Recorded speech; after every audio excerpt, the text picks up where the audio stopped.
Good morning friends, मैं पूजा ma'am आपका हार्दिक स्वागत करती हूँ।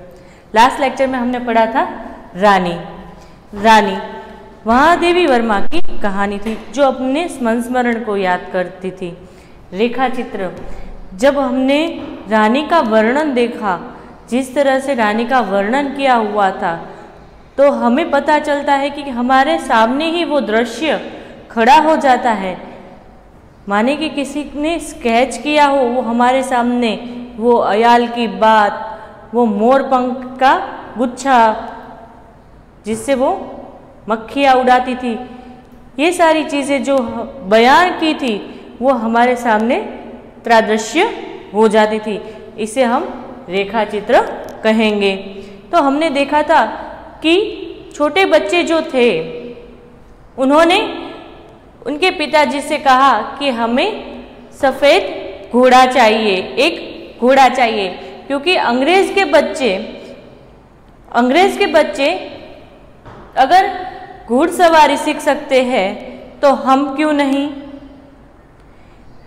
पर उसके जो नौकर था रामू, उन्होंने कुछ ऐसा कहा था कि टट्टू तो गधा होता है, टट्टू पर जो बैठता है, जो गधे पर बैठता है, उसे देश निकाला दिया जाता है, उसे कुछ सजा के ऊपर ही वहाँ पे दिया जाता है, सजा के रूप में ही गधे पर बिठाकर देश निकाला दिया जाता है। तो उसके पिताजी के सामने स्मृति पत्र यानी कि याद करवाने के लिए ये सारे बच्चे जाते हैं, और कुछ दिन के बाद वो दो लोग देखते हैं कि बरामदे में एक सफ़ेद टट्टू आकर खड़ा था। तो सभी बच्चे नाराज हो गए कि टट्टू तो सजा भोगने के लिए होती है, सजा जब किसी को सजा मिलती है तब उस पर बिठा जाते हैं, क्योंकि सफ़ेद टट्टू तो गधे होते हैं। सभी बच्चे नाराज हो जाते हैं। पर थोड़े ही दिन के बाद अब उनसे फ्रेंडशिप, उस घोड़े से फ्रेंडशिप होने लगती है। अब तक फ्रेंडशिप इसलिए नहीं हो रही थी क्योंकि उसके साथ जो दो अन्य प्राणी थे, पहले ही जो घर में रह रहे थे दो सदस्य, नेवला और कुतिया, रोजी और निकी, ये दोनों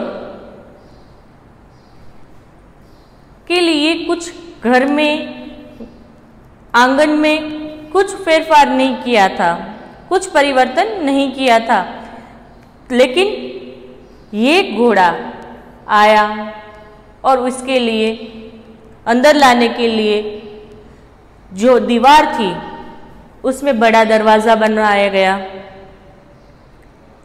तो इसके लिए एक साइज, छुट्टन नाम का साइज जो घोड़े की देख रेख करता है, उसको भी रखा गया।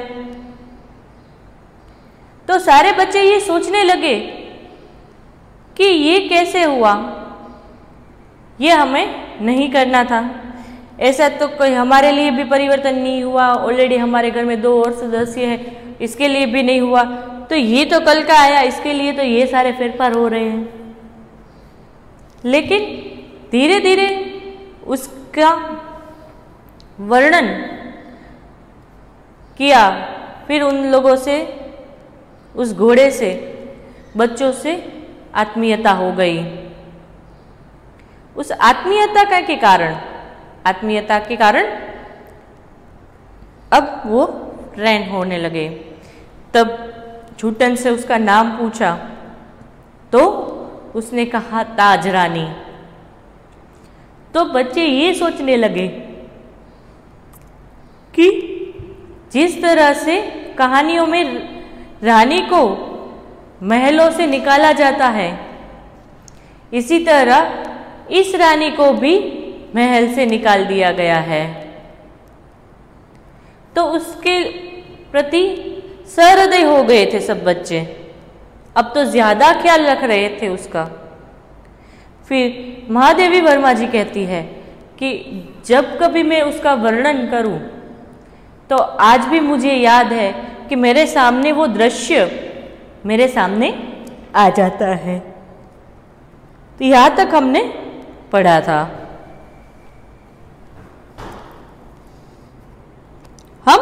बार बार सोचते हैं कि वह कुछ और छोटी क्यों ना हुई होती तो हम रोजी और निक्की के समान उसे भी अपने कमरे में रख लेते।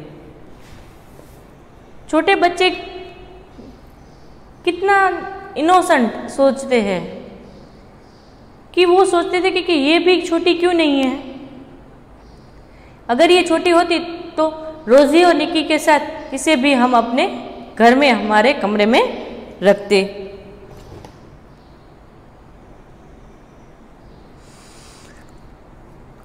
रानी को अपने कमरे में ले जाना असंभव था, अतः अस्तबल बना हुआ बरामदा ही अराजकता का कार्यालय बना। अस्तबल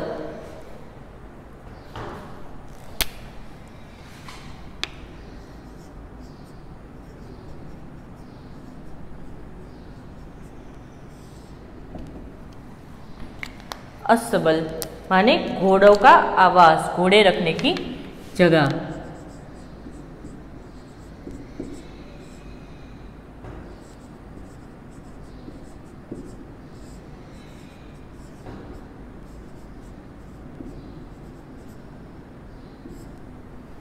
घोड़े रखने की जगह।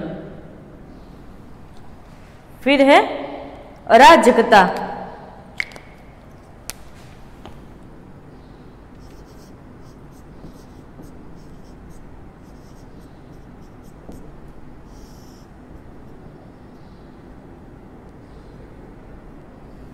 अराजकता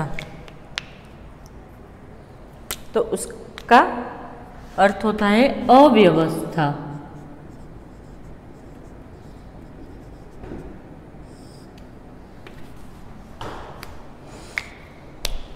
तो कहते हैं कि रानी को अपने कमरे में ले जाना असंभव था, अतः अस्तबल बना हुआ बरामदा ही हमारी अराजकता का कार्यालय बना। कि रानी इतनी बड़ी थी कि उसे अपने कमरे में ले जाना संभव नहीं था, इसीलिए अस्तबल घोड़े रखने की जगह ही हमारी अव्यवस्था की जगह बनी।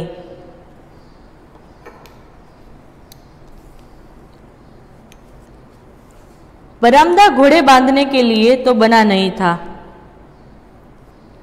उसकी दीवार में एक खुली अलमारी और कई आते ताक थे। उन्हीं में हमारे स्वेच्छाया विस्थापित और शरणार्थी खिलौनों का परिवार स्थापित होने लगा। अब क्या कहते हैं कि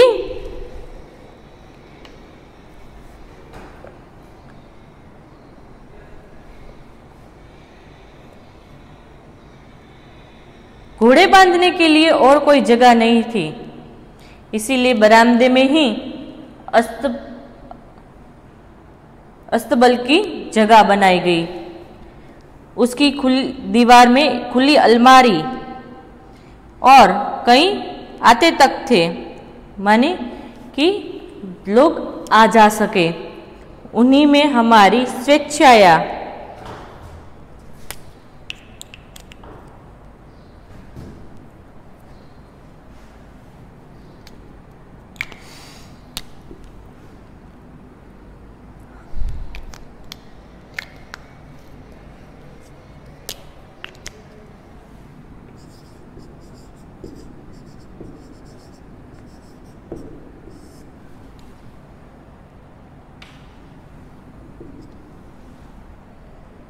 अपनी इच्छा से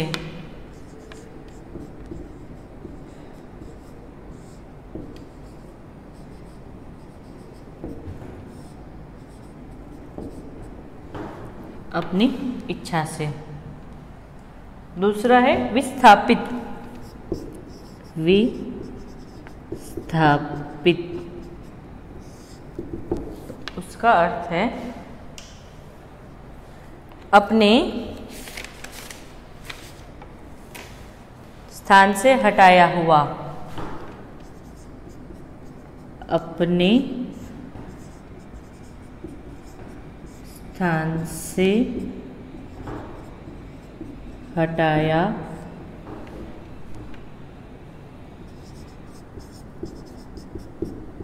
हुआ।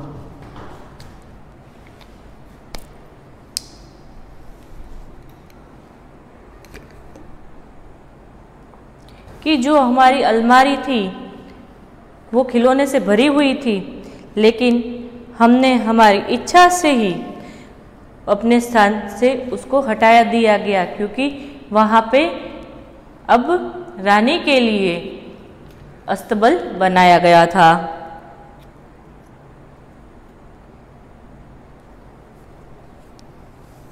और उसे हमें बरामदा ही, जो हमारे खिलौनों की जगह थी, वो भी हमने अस्तबल में ही बना ली, क्योंकि हम ज़्यादातर रानी के पास रह सके। रानी की गर्दन में झूल झूल कर, उसके कान और अयाल में खोस खोस कर और उसको बिस्कुट, मिठाई आदि खिला खिलाकर थोड़े ही दिनों में हमने उससे ऐसी मित्रता कर ली कि हमें न देखने पर वो व्यथित होकर पैर पटकने और हिनहिनाने लगती। तो क्या कह रहे हैं कि थोड़े ही दिन में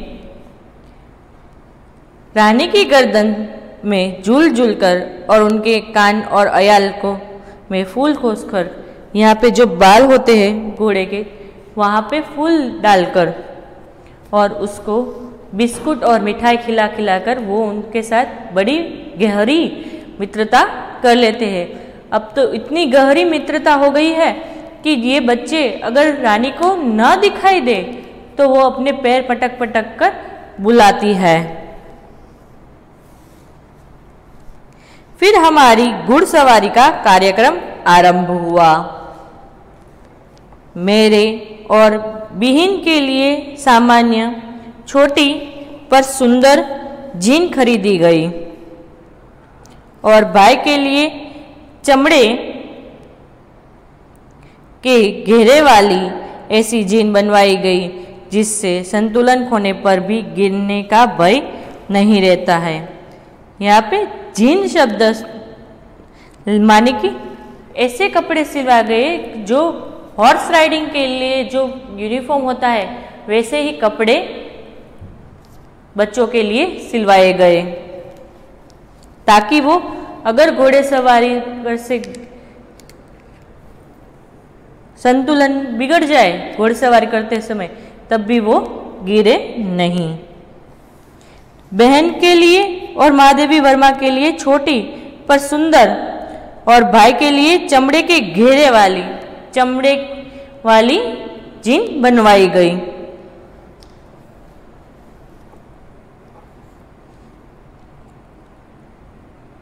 बाहर के चबूतरे पर खड़े होकर हम बारी बारी से रानी की पर आरूढ़ होते हैं। आरूढ़ माने सवार होना।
अराजकता।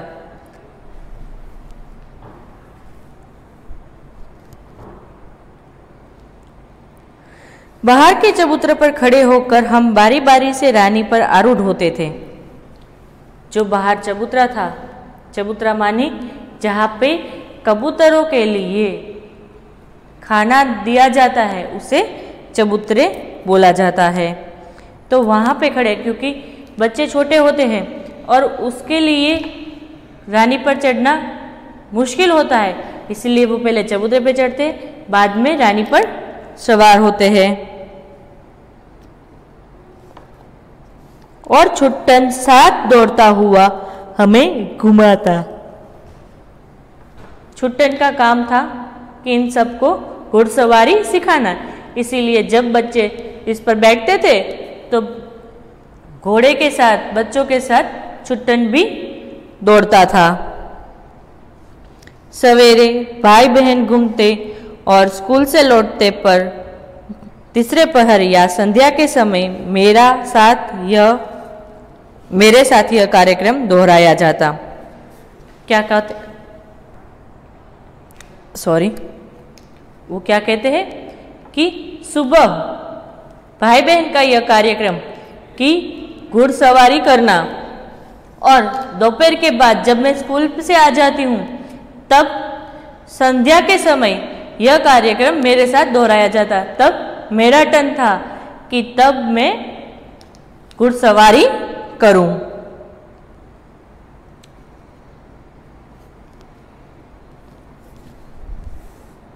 परंतु ऐसी सवारी से हमारे विद्रोही प्रकृति कैसे संतुष्ट हो सकती थी?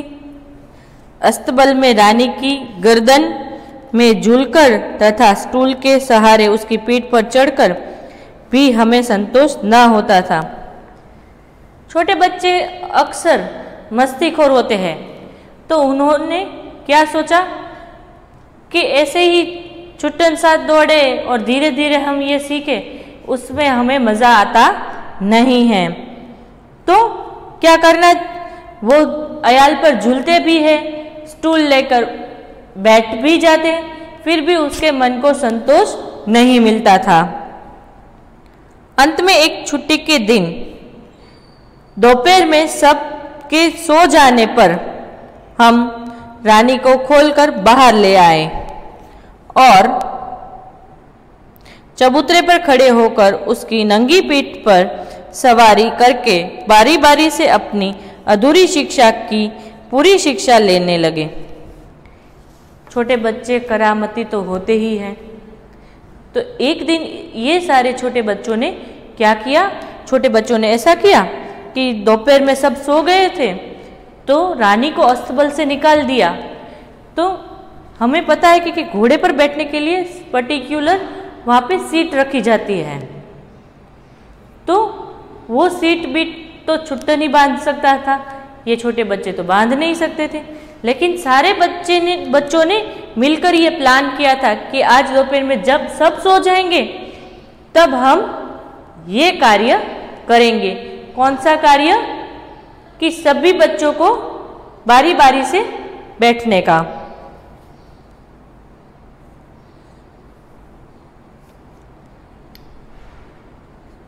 और वो ऐसा मानने लगे कि जो अभी भी हमारी अधूरी शिक्षा है, जो अभी हमने घुड़सवारी पूरी तरह से नहीं सीखी है, वो हम पूरी तरह से सीख लेंगे अपने आप से ही। यह स्वाभाविक ही था कि ताजरानी हमारी अराजक प्रवृत्तियों से प्रभावित हो जाती। ताजरानी भी माने कि रानी भी यह पहचानती थी कि ये छोटे बच्चे हैं, तो अराजकता तो उनकी अव्यवस्था को भी वो समझ लेती थी। और ये अक्सर ही ऐसा करती थी कि जो बच्चे थे उन्हें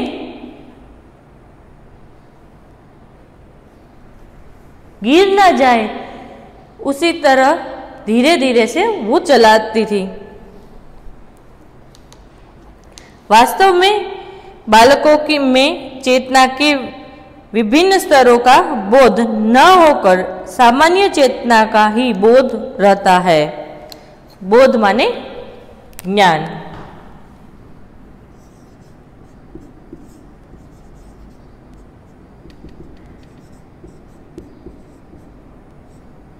बोध माने ज्ञान।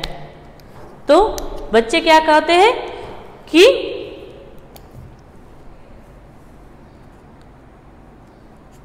वास्तव में बालकों की चेतना माने इच्छा, विभिन्न स्तरों का बोध न होकर विविध बच्चों को एक्साइटमेंट होती है कि कब हम ये सीख जाए, कब हमें ये मिल जाए। तो उसको पता नहीं होता है कि कई बार हमारे पेरेंट्स जो हमें मना करते हैं तो हमारी भलाई के लिए मना करते हैं, लेकिन बच्चे ये नहीं समझते हैं और अनजाने में ही कुछ ऐसा कदम उठा लेते हैं जिससे उसे बाद में पछताना पड़े।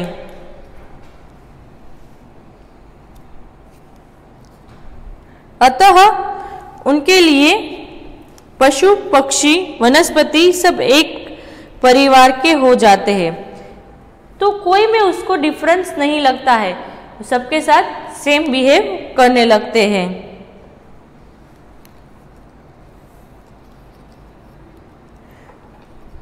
निकी रानी की पूंछ से झूलने लगता था। रोजी इच्छा अनुसार उसकी गर्दन पर उछलकर चढ़ती और नीचे कूदती थी और हम सब उसकी पीठ पर ऐसे गर्व से बैठते मानो मयूरासन पर आसीन हों। निक्की भी उसके बालों से, पूंछ से झूलती थी और रोजी भी उसकी गर्दन पर उछल उछल कर बैठती थी, उछलकर चढ़ जाती थी और उस पर कूदती थी। और सारे बच्चे उसकी पीठ पर ऐसे बैठते थे कि जैसे मयूरासन, मयूरासन माने मयूर के पंख वाला, मयूर की छवि वाला, आकृति वाला आसन, उसे मयूरासन कहते हैं। राजा महाराजा लोग ऐसे मयूरासन पर बैठते हैं, तो मानो कि हम भी किसी सिंहासन पर बैठे हो, ऐसे गर्व से हम रानी की पीठ पर बैठते थे। रानी हम सबकी शक्ति और दुर्बलता जानती थी। उसकी नंगी पीठ पर अयाल पकड़कर बैठने वालों को वह दुल की चाल से इधर उधर घुमाकर संतुष्ट कर देती थी। दुल की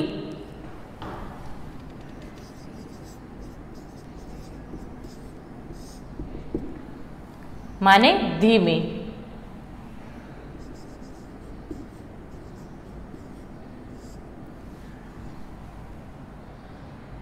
मयूर सिंहासन,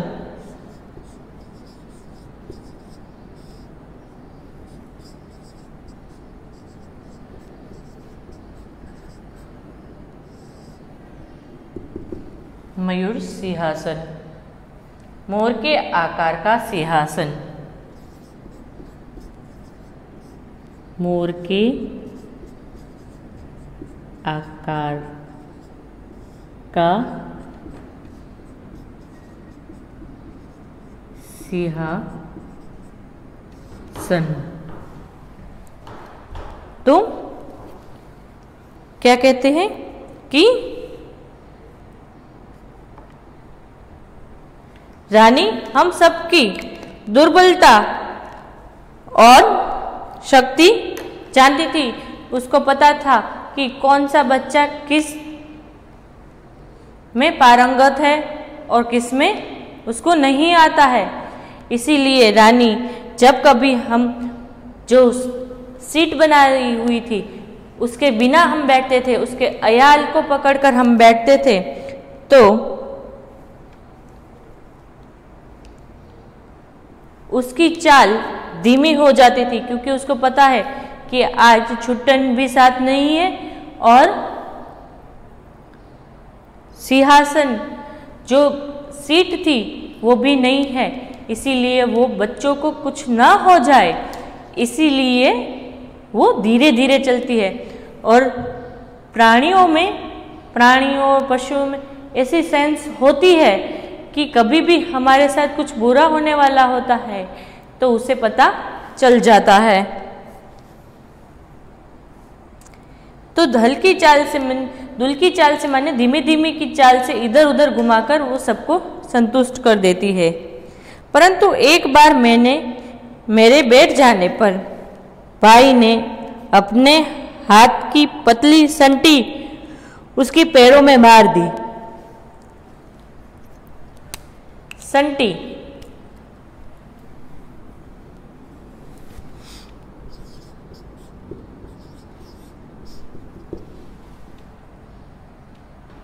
सोटी।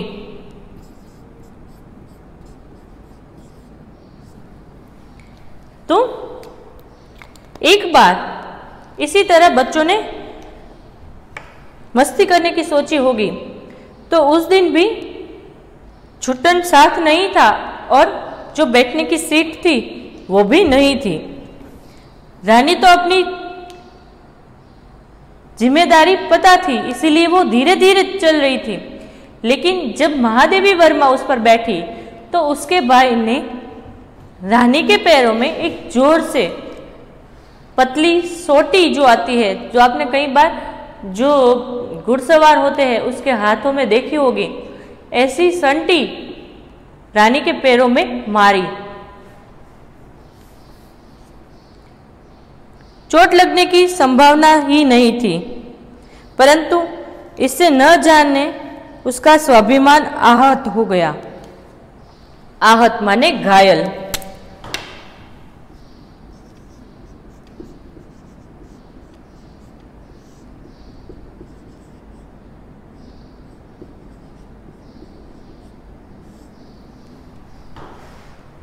आहत माने घायल, घायल हो गया। उसे चोट लगने की तो संभावना नहीं थी, क्योंकि इतनी जोर से मारी नहीं थी कि उसे दर्द हो, लेकिन मानो कि उसके स्वाभिमान को ठेस पहुंची हो।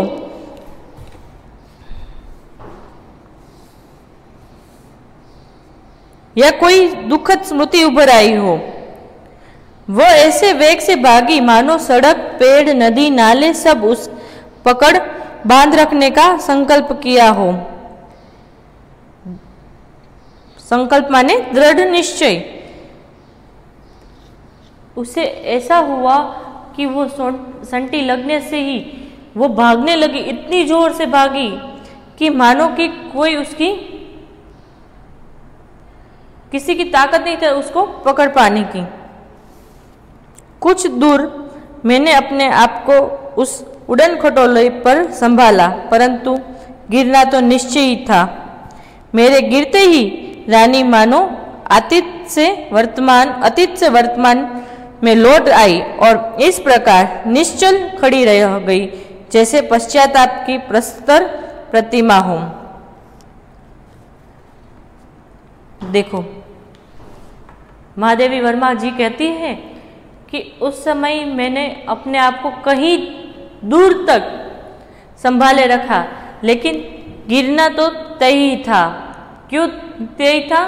क्योंकि रानी को लगने पर वो इतनी जोर से भागी कि वो कंट्रोल नहीं कर पा रही थी, वो गिर गई।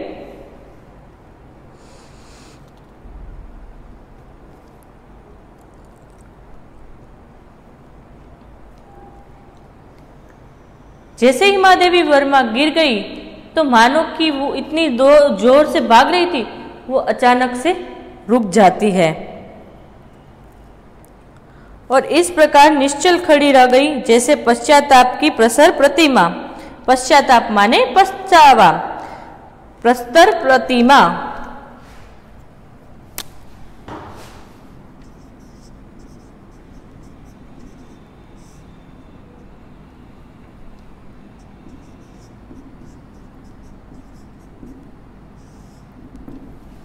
प्रस्तर प्रतिमा, पत्थर की मूर्ति।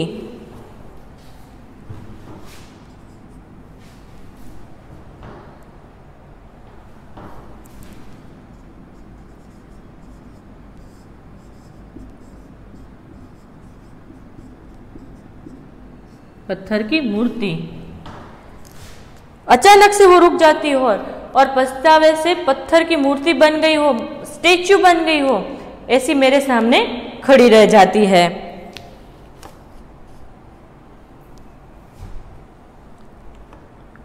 साथियों की चीख पुकार से सब दौड़े और फिर बहुत दिनों तक मुझे बिछाने पर पड़ा रहना पड़ा। स्वस्थ होकर रानी के पास जाने पर वह ऐसी करुण पश्चाताप भरी दृष्टि से मुझे देखकर हिनहिनाने लगी कि मेरे आंसू आ गए। कि जब रानी भागने लगी तो जो दूसरे सारे बच्चे थे वो सारे इतने जोर जोर से चिल्लाने लगे कि अंदर जब सो रहे थे सारे वो जाकर बाहर आ गए। और महादेवी वर्मा गिर गई थी, इसीलिए कई सारे दिन तक उन्होंने आराम किया था। और जब वो स्वस्थ होकर फिर से रानी के पास गए तब रानी इतनी करुणा भरी और पछतावे के साथ उसके सामने देखने लगी तो महादेवी वर्मा की आंख में आंसू आ गए। एक बार भाई के जन्मदिन पर नानी ने उसे सोने के कड़े भेजे। सामान्यतः हम कोई भी नया कपड़ा या आभूषण पहनकर रानी को दिखाने अवश्य जाते थे। सुंदर छोटे छोटे शेर मुख वाले कड़े पहनकर भाई भी रानी को दिखाने गया और न जाने किन प्रेरणा से वह दोनों कड़े उतारकर रानी की काने सतर्क कानों में वलय की तरह पहना दिए गए। तो क्या कहते कि एक बार भाई के जन्मदिन पर नानी ने उसे शेर मुख वाले कड़े दिए थे। तो बच्चों का कुछ ऐसा होता है कि जब कभी बच्चे नए कपड़े नया कुछ लाए तो तुरंत ही अपने जो प्रिय व्यक्ति है उसको तुरंत ही वो भेजते हैं और कहते हैं कि देखो देखो ये मैंने नया लिया है। मम्मी पापा को दिखाते हैं कि देखो मैंने ये कैसा लग रहा है मुझ पर। तो ऐसे ही सारे बच्चों का ऐसा नियम बन चुका था कि कुछ नए कपड़े लाए या आभूषण लाए तो रानी को दिखाना जरूरी बन जाता था। तो इसी तरह भाई को जो कड़े दिए हुए थे, लेकिन वो मस्ती मस्ती में ही भाई अपने हाथ से उतार कर रानी के कान पर लगा दिया गया। फिर हम सब खेल में कड़ों की बात भूल गए। संध्या के समय के कड़े रहित हाथ देखकर जब माँ ने पूछताछ की तब खोज आरंभ हुई, पर कहीं भी कड़ों का पता नहीं चला। फिर तो बच्चे अपने आप में घुल गए। कड़े रानी के कान पे लगाए थे वो भी भूल गए। जब शाम को सब खाना खाने बैठे थे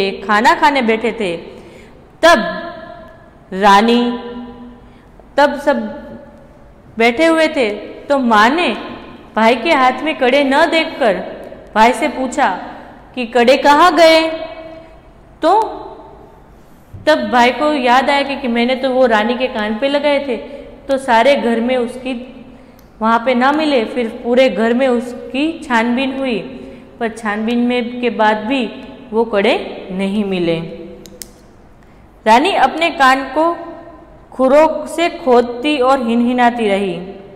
अंत में बाबूजी का ध्यान उसकी ओर गया और उन्होंने मिट्टी हटाने का आदेश दिया। किसी ने कुछ गहरा गड्ढा खोदकर दोनों कड़े गाड़ दिए थे। धन तो किसी को नहीं मिला, परंतु रानी सारे घर के हृदय में स्थान पा गई। ये सारी जब जांच पड़ताल हो रही थी तब अचानक से रानी हिनहिनाने लगी थी। तो बाबूजी का ध्यान पड़ा, महादेवी वर्मा जी के बाबूजी का अचानक से ध्यान पड़ा कि रानी कुछ हरकत कर रही थी। तो वो उसके पास गए और रानी ने अपने पैर को खुजलाते हुए कहा कि यहाँ पे कुछ है। तो बाबूजी ने तुरंत ही आदेश दिया कि यहाँ पे मिट्टी निकालो। मिट्टी निकालने के बाद पता चला कि किसी ने यहाँ गहरा गड्ढा खोदकर वो कड़े यहाँ पे छुपा दिए गए थे। हालांकि किसने छुपाए थे वो किसी को पता नहीं था, इसीलिए किसी को दंड नहीं मिला। लेकिन रानी का ऐसा बर्ताव देखकर घर में सभी के हृदय में रानी ने स्थान प्राप्त कर लिया था।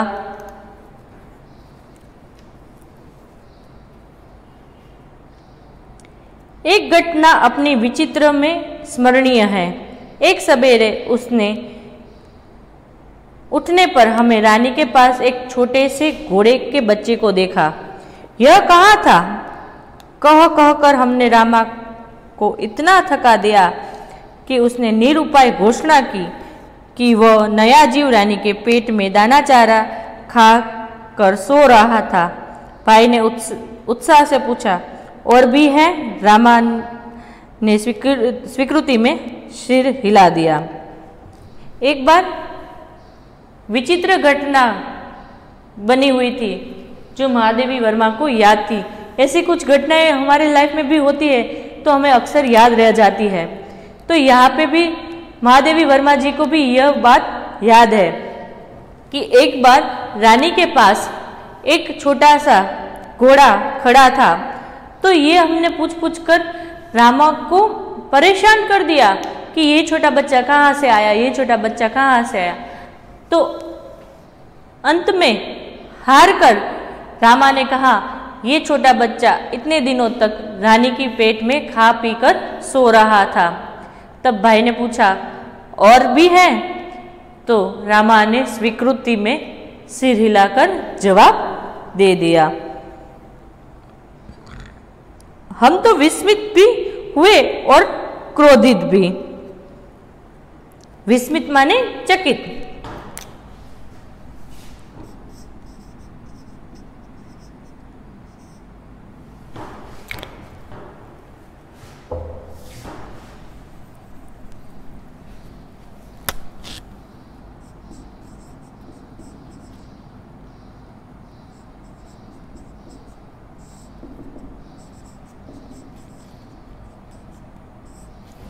चकित।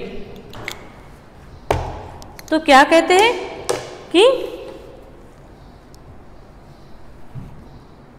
हम चकित भी हो गए, आश्चर्य भी हो गए और हमें उस छोटे बच्चे पर क्रोध भी आ रहा था। क्यों? ये छोटे जीव को कोई काम धाम नहीं करता, ये छोटे जीव कोई काम धाम नहीं करते और हमको पीठ पर बैठाकर दौड़ने वाली रानी का दाना चारा स्वयं खाकर उसके पेट में लेटे रहता है। ये छोटा जीव, जो छोटा बच्चा अभी ही जन्मा था, उसको देखकर क्रोधित हो रहे थे कि ये इतने दिनों तक रानी के पेट में था, दाना चारा खाकर सो रहता था और बेचारी रानी हमको उसकी पीठ पर बिठाकर घुमाती थी, तब भी वो रानी हमें कुछ नहीं कहती थी। और ये छोटा बच्चा जो है, जो कुछ नहीं करता, इसीलिए वो लोग क्रोधित हो उठे थे। भाई ने कहा, रानी का पेट चीरकर हम कम से कम एक और बच्चा घोड़ा निकाल ले, तब बच्चे घोड़े पर वे छोटे भाई बहन बैठेंगे और रानी हमारी सेवा में रहेगी। तो भाई बड़ा था तो उसके साथ छोटे भाई बहन भी हो गए। तो बड़े भाई ने ऐसा प्रस्ताव रखा कि हम रानी का पेट चीरकर, जब रामा से पूछा कि और एक बच्चा भी है उसके पेट में, तो उसने हाँ कहा था। इसीलिए भाई ने प्रस्ताव रखा कि चलो रानी का पेट हम फाड़ डालते हैं और उसमें से एक छोटा और बच्चा निकाल देते हैं, ताकि सारे छोटे भाई बहनों को ये छोटे बच्चों, जो छोटे घोड़े हैं, उस पर बैठने का मौका मिले और रानी हमारे लिए। प्रस्ताव मुझे भी उचित जान पड़ा, पर जब एक दोपहर को वह कहीं से साग काटने का चाकू लाया, तब मेरे साहस ने जवाब दे दिया। साहस ने जवाब देना माने नष्ट होना। तो भाई ये तो सोच लिया था, महादेवी वर्मा को भी सही लगा कि चलो अच्छा है कि रानी हम रानी पर सवार होंगे और कोई नहीं। तो एक दोपहर में भाई ने साग काटने का चाकू लेकर आता है और कहते हैं चलो हम रानी का पेट फाड़ डालते हैं। तब महादेवी वर्मा का जो हौसला था वो वहीं का वहीं ठंडा हो जाता है। और एक और भी समस्या की ओर हमारा ध्यान गया। आखिर हम रानी का पेट सिएंगे कैसे? चलो फाड़ने के लिए तो हमारे पास चाकू है, तो बाद में हम सिएंगे कैसे? क्योंकि कपड़े जब फट जाते हैं तो हम उसकी सिलाई कर लेते हैं, लेकिन रानी का पेट हम कैसे सिलेंगे? छोटी सुई से वो तो सिलेगा नहीं, सिल जाएगा, चाकू से भी वो कट जाएगा रानी का पेट। ये छोटे बच्चों की मन की सोच है। वो महादेवी वर्मा जब छोटी थी तो उनकी सोच यहाँ पे कितनी निर्दोष होती है उसका हमें यहाँ पे पता चलता है। माँ की महीन सुई से तो सीना असंभव था, टाट सीने का बड़ा सूजा रामा अपनी कोठरी में रखता था, जहाँ हमारी पहुँच नहीं थी। जो गद्दे और वो सब सिलने की जो बड़ा सुया होता है तो वो तो रामा के पास था, छोटी सुई माँ के पास थी, लेकिन उससे सिलाई ना हो पाएगी। बड़ा सुया चाहिए था तो वो तो रामा के पास था और उसके पास जाने की हिम्मत दोनों के पास नहीं थी, महादेवी वर्मा की भी और उसके भाई की भी। कुछ दिन के उपरांत जब रानी का अश्व शिशु कुछ बड़ा होकर दौड़ने लगा, तब हमें न अपना क्रोध स्मरण रहा और न प्रस्ताव। जब छोटा बच्चा थोड़ा बड़ा हो गया और दौड़ने लगा, तब ये सारी चीज़ें जो पेट फाड़ने की, सिलने की, ये सारी चीज़ें महादेवी वर्मा जी कहते हैं कि हम भूल गए। और यहाँ पे छोटे बच्चे जो अपने पशु पक्षियों के साथ, अपने जो पेट्स के साथ बिहेव करते हैं, उसका निर्दोष भाव से जो बिहेव करते हैं उसके बारे में यहाँ पे वर्णन किया गया हुआ है। और तभी ऐसे ही हमारे गुजराती का भी पाठ आएगा, प्राणियों गोकुल। उसमें भी हमें पता चलेगा कि जितने भी जानवर होते हैं उसके साथ अगर हम प्रेम भाव से रहे तो वो भी हमारे साथ प्रेम भाव से ही रहेंगे। तो ये थी हमारी रानी की कहानी। तो रानी और महादेवी वर्मा के बीच के संबंध को यहाँ पे दिखाया है कि किस तरह से प्रस्ताव रखा गया और बच्चे के सामने टट्टू ला के रख दिया गया। ताज रानी राम था, बाद में धीरे धीरे वो बड़ी हो चुकी थी। बाद में बच्चों को भी घुड़सवारी सिखाने के लिए जीन बनवाई गई, लेकिन बच्चे शरारती थे, इसीलिए वो उनकी नंगी पीठ पर बैठते थे। और एक बार ऐसा हुआ कि महादेवी वर्मा जब उस पर सवार थी तो भाई ने संटी मारकर उसे दौड़ाया था, तो उस पे से वो गिर गई थी। तब भी महादेवी वर्मा और रानी के बीच की जो इमोशनल फीलिंग्स थी वो हमें यहाँ पे देखने को मिलती थी।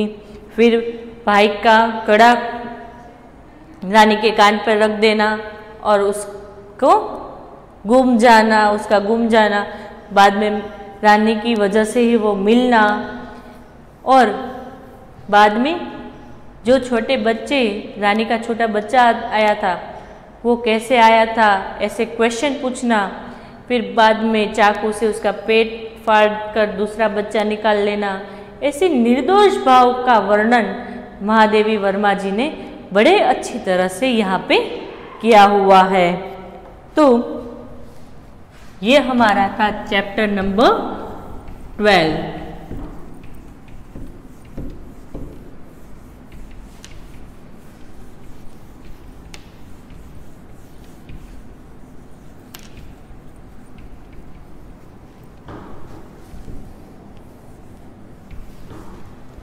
Chapter number 12।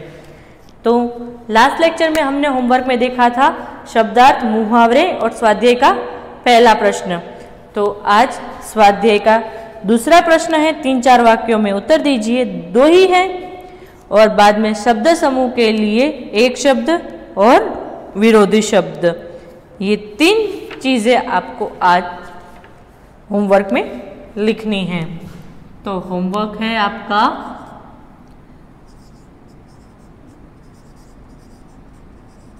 स्वाध्याय के प्रश्न नंबर